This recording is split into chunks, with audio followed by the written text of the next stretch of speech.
স্বামী সাকিব আল হাসান যখন আউট হলেন তখন যেন গ্যালারিতে স্ত্রী শিশির আকাশ ভেঙে পড়লেন।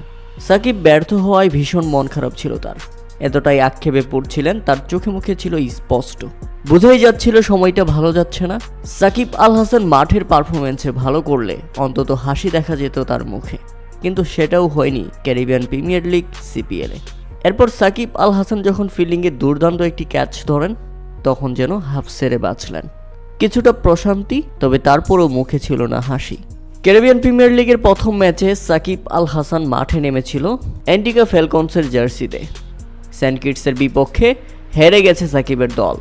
এদিন ব্যাট হাতে সাকিব আল হাসান করেছেন 16 বলে 11 রানের এক অপ্রত্যাশিত ইনিংস।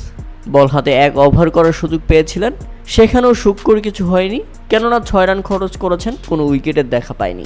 ফিল্ডিংয়ে দুর্দান্ত ছিলেন সাকিব, ধরেছেন একটি ক্যাচ। তবে মাঠে সাকিব আল হাসানকে যতবার না দেখানো হচ্ছিল তার থেকেও বেশি দেখানো হচ্ছিল তার স্ত্রী শিশিরকে। আশা করছি পরবর্তী ম্যাচে সাকিব আল হাসান পারফরম্যান্সে ফিরবেন এবং শিশিরের মুখে হাসি ফোটাবেন।